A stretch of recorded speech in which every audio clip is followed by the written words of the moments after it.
Non, des cas électriques, ça permet de faire. Une organisation gouvernementale, j'espérais que la santé des citoyens soit prise en compte avant toute chose. Donc vous seriez pour un moratoire? Oui. Je vous remercie, Noël. Donc, j'aimerais, à la fin de cette présentation-là, que vous soyez en mesure de comprendre l'ensemble de la situation pour que vous puissiez vous donner les moyens de vous faire un point de vue éduqué, éclairé et indépendant sur la problématique des champs électromagnétiques dans nos habitations et lieux de vie en général. Donc, la densité de puissance d'un rayonnement, c'est la quantité de puissance ou d'énergie qui traverse une surface plane donnée perpendiculairement par unité de surface. Donc, je vais avoir une force appliquée sur une unité de surface, une force électrique. Donc, on va pouvoir juger de cette force-là avec des mesures. C'est exprimé donc en watts par mètre carré, mais ça peut être des microwatts. La plupart du temps, c'est des microwatts, des millionièmes de watts par mètre carré, par centimètre carré. Donc, on va faire fluctuer ces unités-là, mais ça revient toujours au même. Donc, qu'est-ce que c'est une radiation ionisante? En fait, elle est invisible et imperceptible par nos sens, mais elle se caractérise par le fait que leur énergie est suffisante pour casser certaines molécules et chasser les électrons des orbites atomiques. Donc, par exemple, vous avez ici un atome, et puis si j'envoie des ondes ionisantes, il y a des électrons qui vont être chassés de l'orbite. Qu'est-ce qui fait que la molécule tient? C'est le partage électronique, c'est un partage électrique très fin, qui fait que la molécule est stable ou non. Donc, le rayon ionisant va venir briser ces liens-là, donc endommager, entre autres, la peau quand on prend du soleil. Donc, les rayons ionisants peuvent causer des dommages significatifs au génome humain. Donc, on parle de dommages à l'ADN. Donc, ça cause d'irréversibles changements dans les séquences de gènes de notre ADN. Ça peut causer également des photoallergies, vieillissement accéléré de la peau, cataracte oculaire et développement de certains types de cancers de la peau, comme le mélanome. Le monde végétal aussi est très sensible aux doses de UV absorbées et bien sûr pour les radiations qu'on va regarder plus tard. Les radiations non ionisantes. Donc, invisibles et imperceptibles encore une fois par nos sens. L'énergie est théoriquement insuffisante pour chasser les électrons de leur orbite atomique ou provoquer des cassures de molécules. Sauf que la polémique commence là. Beaucoup d'études indépendantes vont démontrer qu'au contraire, on peut avoir des bris à ce niveau-là, ou ça peut mener à long terme, avec des expositions faibles, mais de long terme, à des problèmes à ce niveau-là. Et c'est là que la polémique aussi se situe. Donc, on parle d'effets non thermiques. C'est un sujet de grande controverse. Approximativement 30% des études faites par l'industrie et ses organismes démontrent des effets de santé. Même si ces études-là sont très bien financées, ils montrent des effets de santé. Mais c'est sûr, si on compare 70-30%, 70 l'emporte, il n'y a pas d'effet. Mais quand c'est les indépendants, 70% des études indépendantes démontrent des effets de santé. Et les études sont difficiles à financer, susceptibles aux attaques légales et censures économiques. Un des rapports qui est sorti, un des plus hauts récemment, en 2007, le temps passe vite, c'est l'étude de Bioinitiative. Ils ont évalué plus de 2000 études scientifiques sur les champs électromagnétiques et la santé publique. Et ils ont conclu que les standards en vigueur ne protègent pas la santé et la sécurité du public. C'est une des études, il y en a des milliers d'études. Prenez le temps de regarder. En fait, vous pouvez aller voir, il y a plusieurs associations qui existent. Et sur mon site internet, m3e.com, dans Info et Liens, on a mis énormément des années de recherche pour vous amener justement un pot pourri de liens qui va vous permettre de vous informer de façon indépendante. Maintenant, on sait de plus en plus, en fait depuis les années 30, qu'on est composé de fréquences. Chaque organe a sa fréquence. Beaucoup d'études là-dessus. Donc, ces médecins-là, des prix Nobel, des gens reconnus à l'international, McDavas, canadienne de l'Université de Trent en Ontario, on parle d'effets d'induction et de résonance harmonique avec le corps. Donc, c'est des mécanismes médicaux qui tentent d'expliquer pourquoi on ferait une réaction à des effets non thermiques de nos technologies sans fil. Donc, c'est une vibration harmonique. Un peu l'exemple du diapason, on va faire vibrer, puis si vous en avez un autre de la même tonalité, on va avoir une vibration qui va apparaître. Donc, une très très faible fréquence peut donner une réaction à distance. Une absence d'effet biologique suivant l'exposition chronique aux champs électromagnétiques ne peut pas être garantie et possiblement pas de limite minimale sans effet à cause justement des effets de résonance harmonique. Les champs électromagnétiques basses et hautes fréquences peuvent être considérés comme génotoxiques, donc ça va endommager l'ADN. Également, il y a eu des études qui ont été faites sur le sommeil, et ça va perturber dans certains cas, pour certaines personnes, le sommeil. Ça va couper le sommeil profond, le REM sleep. Donc vous allez avoir, vous êtes dormi pendant 10 heures et vous vous réveillez, vous n'êtes pas encore réfléchi. Les organismes indépendants en Europe font de plus en plus avec des gens comme moi, des mesureurs indépendants, des statistiques pour s'assurer, ou en tout cas pour suivre l'évolution de l'exposition. Donc vous voyez, c'est exponentiel. Déjà, 2005-2006, on voit 2008, on monte, 2009. Donc, la ligne verte représente les recommandations du rapport de bioinitiative également du Conseil d'Europe pour des expositions maximales extérieures. Donc, dans bien des cas, on a déjà dépassé ces recommandations-là.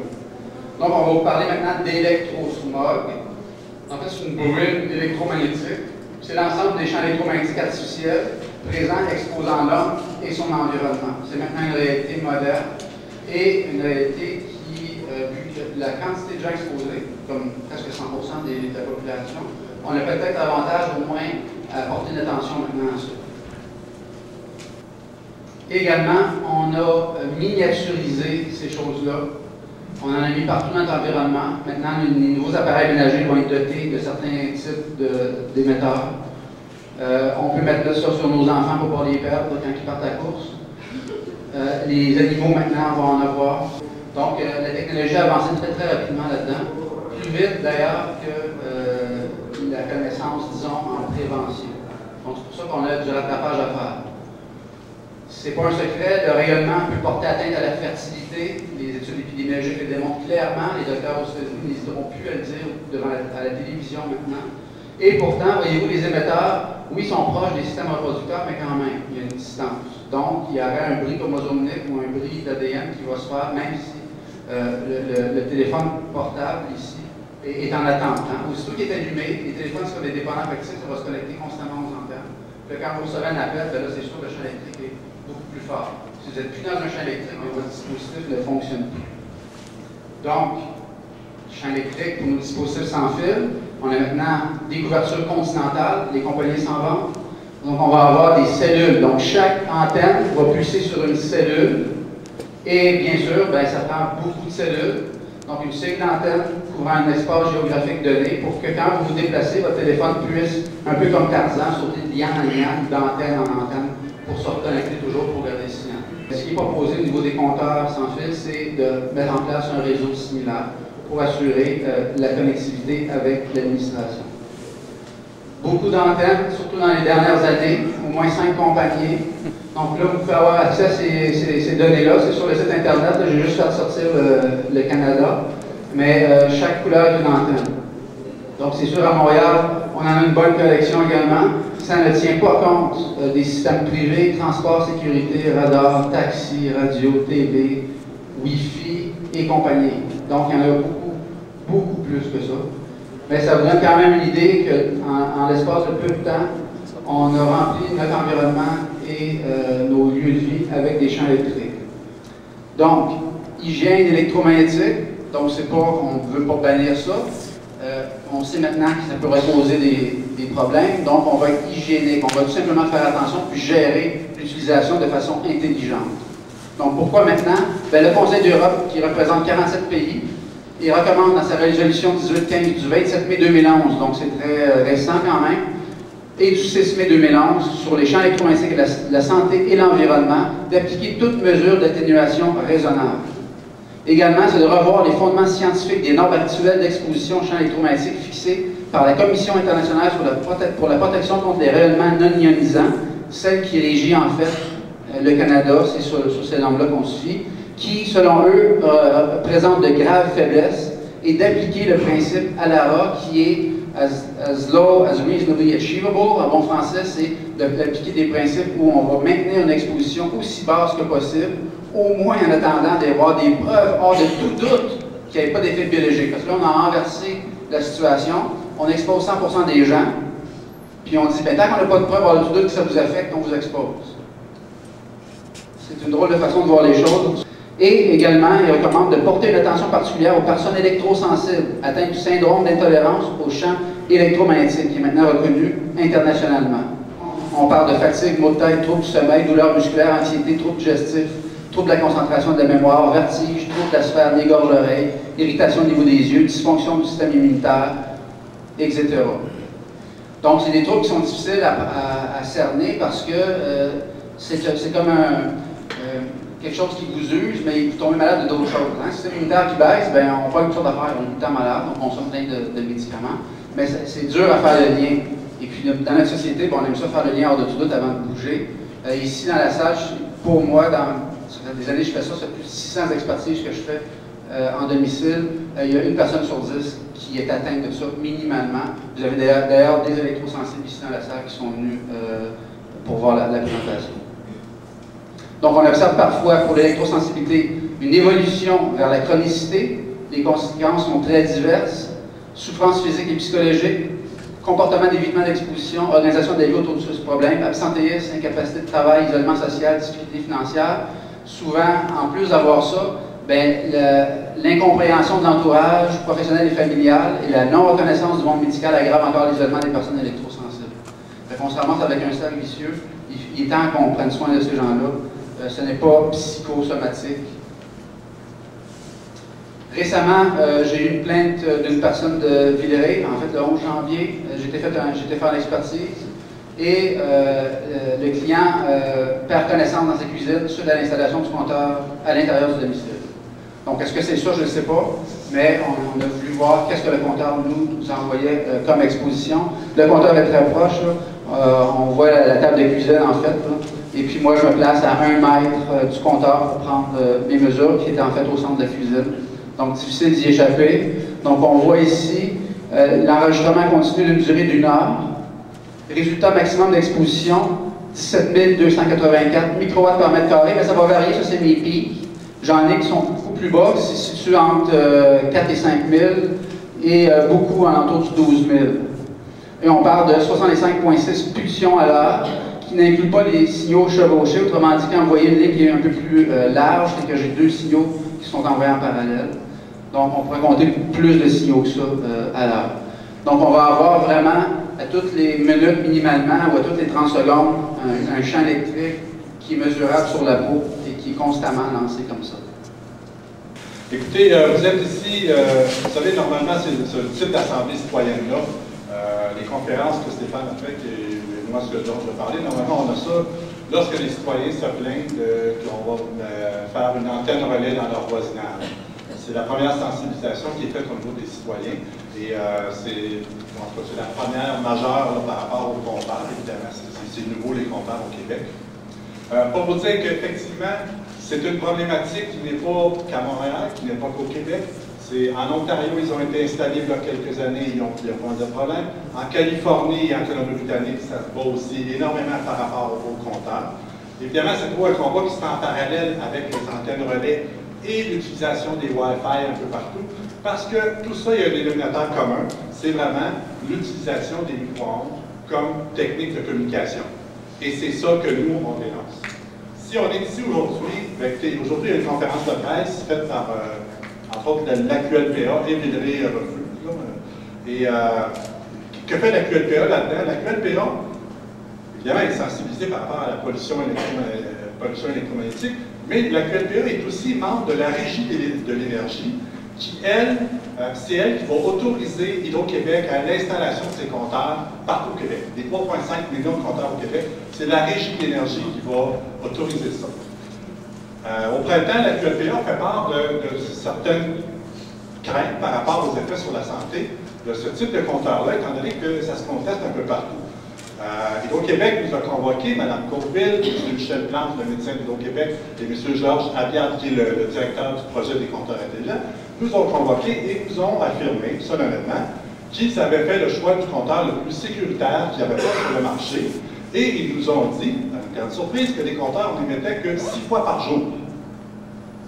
Nous, par rapport au discours qu'on avait sur les autres compteurs, c'est des milliers de fois, OK, on demande d'avoir la preuve. Sauf que là, on a fait affaire avec des experts, comme Stéphane, et là, on a eu un autre son de cloche, c'est que non, c'est pas vrai, c'est que ces compteurs-là, ils mettaient la même chose que ceux qui sont en Californie, la même chose que ceux qui sont en Colombie-Britannique. Là, nous, on a un problème, c'est que, ça se dit pas, mais Hydro-Québec nous a comme menti, nous a diminué de l'information. Et là, à partir de là, et là, c'était l'objet de la conférence de presse cet après-midi, que vous allez peut-être m'entendre parler dans les médias dans les prochains jours, c'est que l'AQLPA, à la Régie de l'énergie, demande à Hydro-Québec de prouver que ces compteurs émettent vraiment 6 fois par jour, sinon de refaire ses devoirs et de ne pas faire procéder à l'installation des compteurs. En fait, ce qu'on demande carrément, c'est un moratoire. Puis, écoutez, ça a l'air que des compteurs sécuritaires, en tout cas pour l'instant, il n'y en a pas dans les plans d'Hydro-Québec. Souvent, ils sont à l'intérieur. Et pour ça, est-ce que Hydro-Québec, on a posé la question aux gens d'Hydro-Québec, est-ce que vous prévoyez de mettre des compteurs moins puissants ou d'avertir la population de ne pas mettre la tête du bébé trop loin, quelque chose de genre? Et là, au Québec, nous a répondu absolument, il n'y a aucune considération là-dessus, on ne fera aucun effet là-dessus. Donc là, il faut comprendre que les compteurs, là, plus que d'obstacles, plus ces compteurs-là vont émettre fort pour que le signal parvienne. Oui, oui. Il y a 10 compteurs installés sur une plateforme. Alors, Hydro-Québec a envoyé des agents sous-traitants. Ils sont venus il y a à peu près 5 mois. Ils ont installé les 10 compteurs. Le problème, c'est que ces 10 compteurs se trouvent sur la mer vague et de l'autre côté, il y a Montsarg. Alors, d'après ce que vous venez de dire, en quelque sorte, Nick et ma femme ont subi les effets cumulés de 10 compteurs. Oui. C'est vraiment stressant. Avec ce que vous avez fait comme démarche, si on invoquait la Charte des droits et libertés, parce qu'on m'impose quelque chose que je ne veux pas, par rapport à ma sécurité chez moi, j'ai un compteur dans ma cuisine. Je n'ai pas ouvert au gars de l'hydro, puis il y a des gens qui se questionnent, comme vous dites, sur les chartes des droits et libertés, sur le droit à une protection de l'intégrité physique. Il y a des abus qui ne sont pas encore, écoutez, c'est les abus qui n'ont pas encore été explorés par rapport aux compteurs intelligents au Québec parce que c'est nouveau. Puis que là, juste pour explorer ça, ben, ça prend une initiative personnelle d'un individu ou des groupements qui aient une pression populaire et qui aillent de l'avant. À quel état? Est-ce qu'ils ont tout acheté déjà? Ou... Je ne le sais pas. Ce que je sais, c'est que dans Villeray, ils ont à peu près 12 000 sur 20 000 de compteurs d'installer. Ils ont fait à peu près la moitié de la job. Là, ça va brasser. Là. Ça va brasser dans les prochaines semaines, je crois. Je peux déjà dire comment ils fonctionnent. La durée de vie des compteurs actuels, les vieux compteurs, est-ce qu'ils sont finis ou ils ont encore 50 ans? La durée de vie des compteurs, il y en a qui sont finis, il y en a beaucoup qui ne sont pas finis. Il y en a beaucoup qui ne sont pas finis. J'ai vu environ 50% ont encore une durée de vie, on les remplace avant la fin. Oui. C'est juste pour réagir aux 12 000 sur 20 000 là, qui seraient installés. S'il y a déjà 12 000 compteurs sur 20 000 prévus d'installer, on est déjà tous dans le quartier surexposé.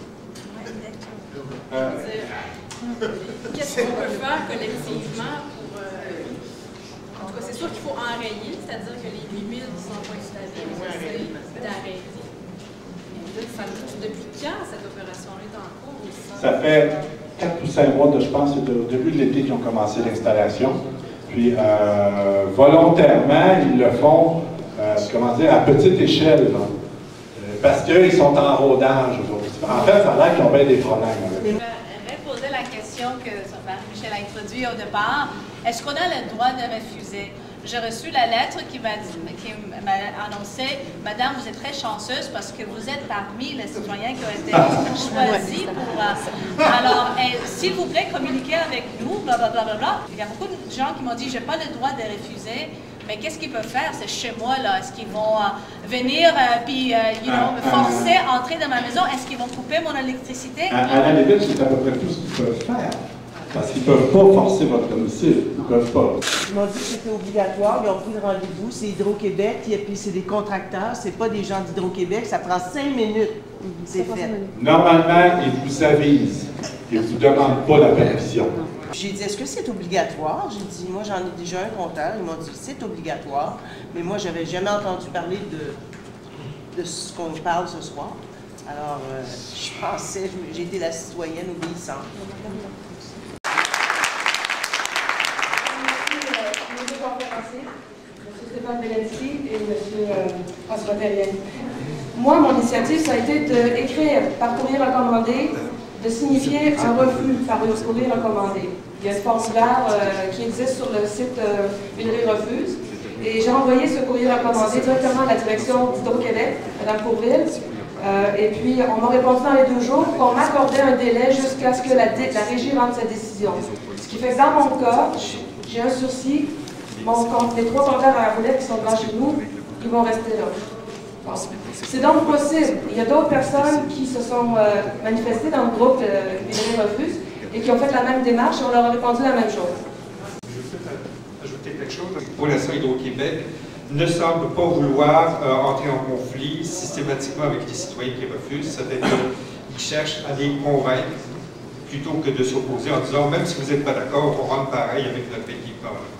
Mais si le projet d'ensemble est adopté par la Régie de l'énergie, là, Hydro-Québec peut-être aura moins de réticence à forcer les choses et à dire, bah, la loi c'est la loi, j'ai le droit de rentrer, je rentre, j'installe mon équipement. Mais pour l'instant, comme ce qui a été constaté, c'est que tant que le compteur n'est pas installé, pour l'instant, Hydro-Québec ne va pas forcer les choses, ne va pas rentrer de force. Mais pour ceux qui ont demandé jusqu'à présent de le retirer, là, c'est plus difficile de convaincre Hydro-Québec de le faire. C'est pour ça que le nombre et l'opinion publique peut avoir un effet, puisque tout ça, c'est comptabilisé. Et si Hydro-Québec voit qu'il y a un grand nombre de personnes qui demandent le retrait ou qui s'opposent, à la fois que ça peut influencer Hydro-Québec, mais aussi si la régie est informée par lettre que vous opposez au projet, c'est un élément important le nombre de personnes qui s'opposent va être un élément dans leur décision. Copie conforme autant que possible à nos élus, municipales, provinciales, fédérales, parce qu'on a vu aussi que ça avait une dimension jusqu'au fédéral.